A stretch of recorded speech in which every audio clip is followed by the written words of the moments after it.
by a well-trained crew could make the difference between saving the vessel or losing her altogether.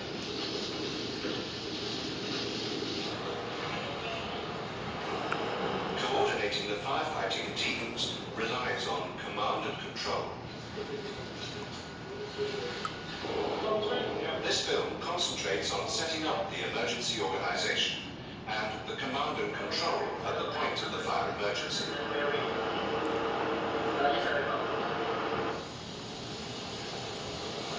The first task of command and control is to provide the 3 C's of naval strategy: coordination, communication, and control. Right from the first moment the fire is reported, these 3 processes must be established quickly. Otherwise, the 4th C, chaos, will take over. The organization of firefighting on board depends on the size of the ship and crew. But typically, the master has the coordinating role on the bridge or at some other place on the ship if the bridge is out of action. The officers and crew are organized into different parties. 1 or more attack parties, backed up by the first aid, engine room, and support parties. The selection of members for the parties is usually made when crew members join the ship. Although they should be interchangeable, the parties should be kept together as units. Each unit has specific duties. With all the parties, members should be chosen taking into account their experience, physical condition, age, and special knowledge. It's important to consider even such things as claustrophobic tendencies, especially in relation to wearing breathing apparatus or going into confined spaces. On-scene commander, radio check with team leader, receiving over. On ships with only 1 emergency party, the chief officer will usually take charge. You're loud and clear also. If the fire is in the engine room, the second engineer will automatically take over.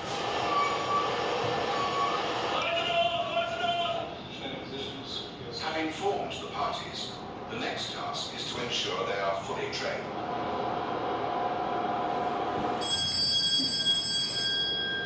All crew members must be familiar with the various alarm systems and sounds on board ship. They also need to know the location of the telephones, from where they can report to the bridge if portable VHF radios are not available.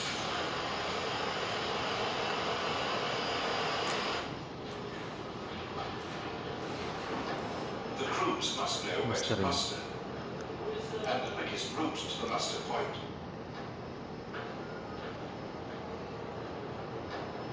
They must know where to obtain the necessary equipment: breathing apparatus, protective clothing, and so on.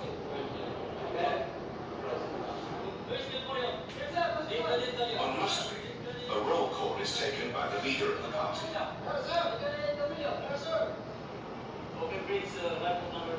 If a person is missing, the leader must notify the bridge and start a search immediately.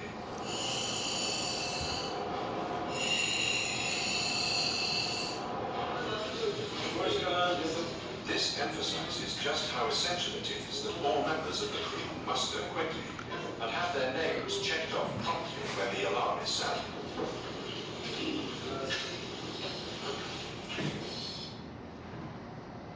The support party is vital to the emergency party. They fetch additional equipment and extra air cylinders for the BA cells. The support party will often provide boundary cooling or boundary starvation and remove potential fuel from bulkheads adjacent to the fire zone. On instruction from the bridge, they will lower and repair the boats.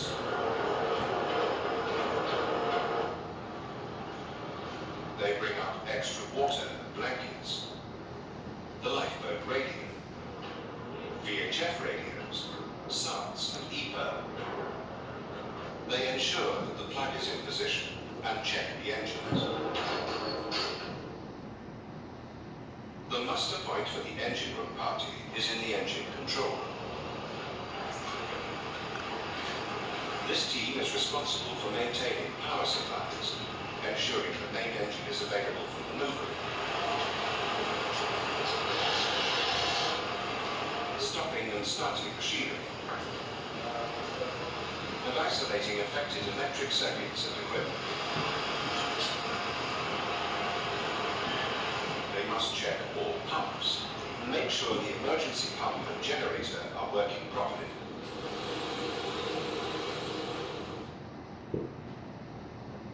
The first aid party, usually headed by the cook steward, will muster at the exit of the hospital. They collect stretchers, blankets, first aid kit, and a resuscitator pack.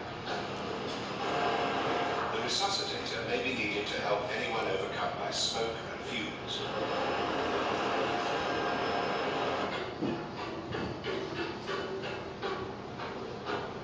Okay, guys. Smoke drills should always be taken seriously and include everyone. However, it's equally important to make them interesting and meaningful. Design the exercises to simulate the tackling of real incidents and make them as realistic as possible.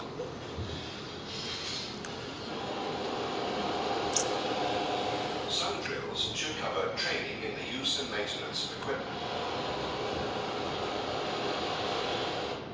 This includes fire extinguishers, hoses and nozzles, breathing apparatus, protective clothing, and rescue equipment.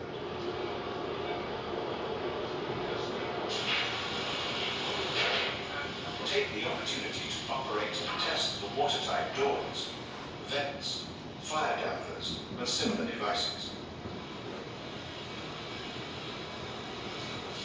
The type of mock emergency and its location should be varied from drill to drill. A supposed fire in the forecastle paint store, a specific part of the accommodation, the pump room, and so on. This will test procedures and reveal any potential problems. In some drills, close off parts of the ship to represent fire areas. Crew must find other routes to the muster points and the supposed fire.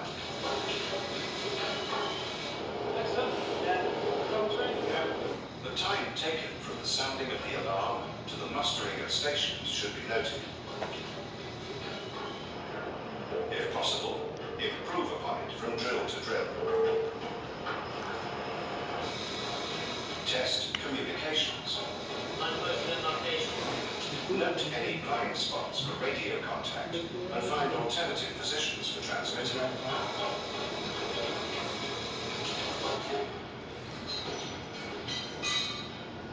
The whole purpose of fire drills is to make everyone aware of what to do in an emergency.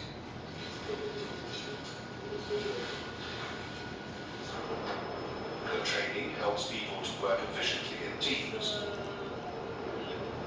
And it inspires confidence by good leadership and example.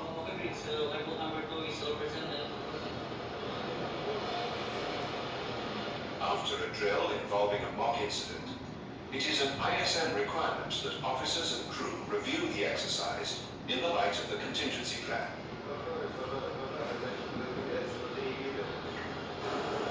Is there something that needs changing? Could the incident have been handled better?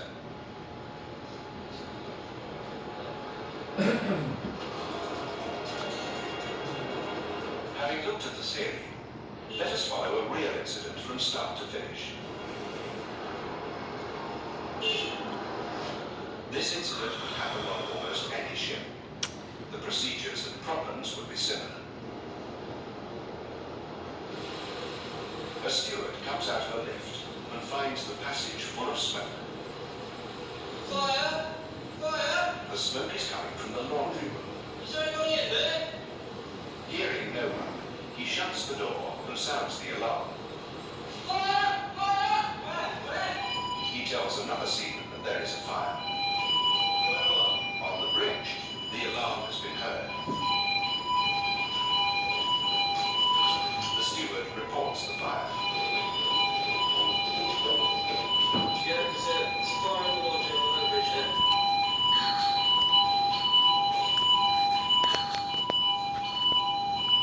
The engines are put on standby.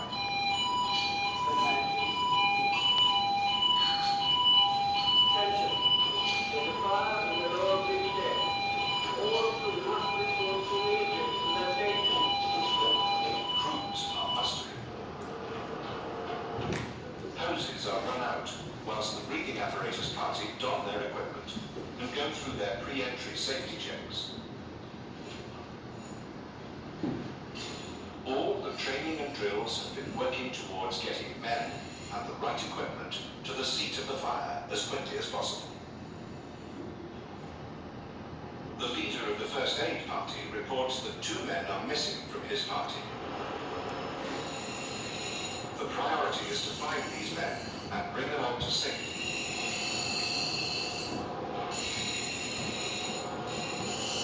Using walkie-talkies, the officer in charge will be able to communicate with the team while they're inside.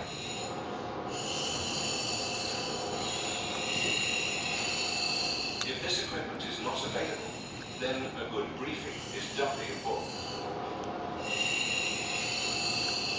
Fire team number 1 has only 10 minutes of air.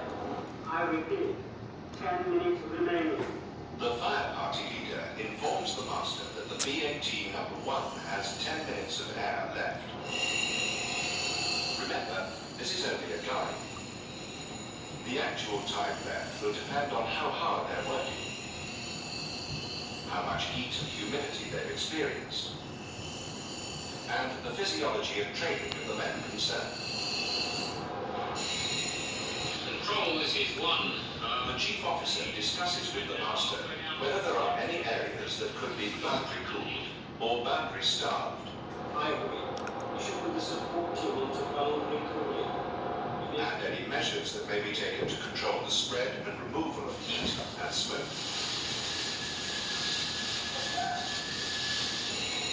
Inside the fire area, a casualty has been found. He's given oxygen from the resuscitator pack. At the same time, they prepare to carry him out. Keeping together, the firefighters tackle the fire with water spray. The chief officer orders some selective ventilation to remove smoke and steam from the fire zone.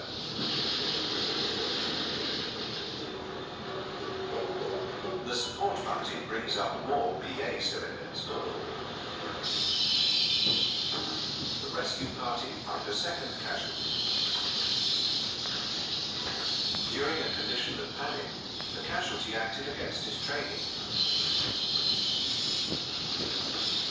He went into a very smoky area without considering a route of escape. It is vital to keep your back towards the escape route.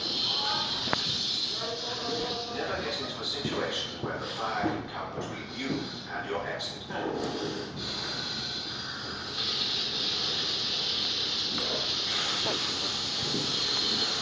At the scene of the fire, the firefighters are successful and the fire is under control.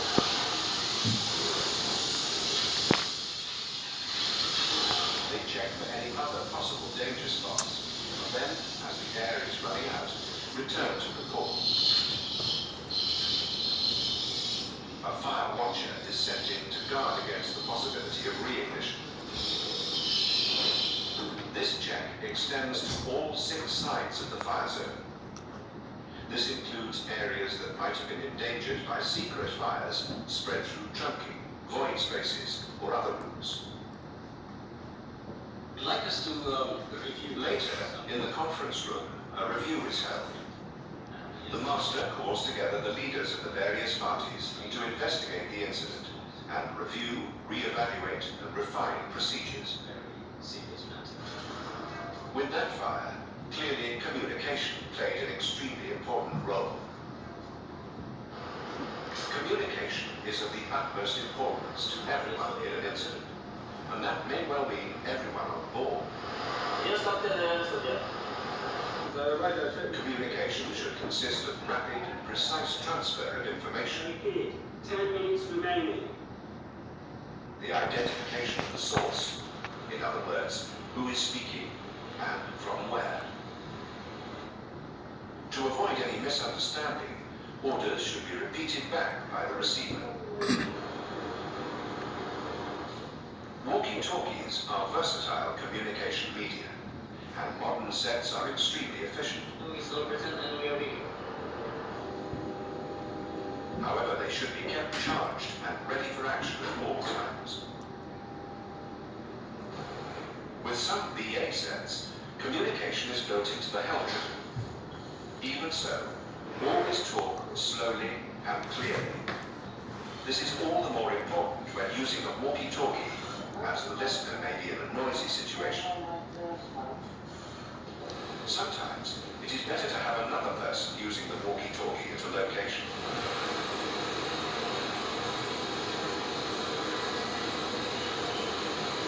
This allows the officer in charge to concentrate on the overall problem. Okay, party to control. His time is not then over-occupied with messages. Designated frequency. Command and control by the officer in charge at the point of incident is vitally important. It needs firm and imaginative leadership. The delegation of duties to the right person. Constant vigilance. And clear communication with the master. The safety of the ship and the lives of all on board depend on it. This VideoTel program is part of a series of 5 on firefighting at sea. Program 1 deals with fire prevention. Program 2 deals with basic firefighting. Program 4 with command and control by the master. And Program 5 with machinery space fires.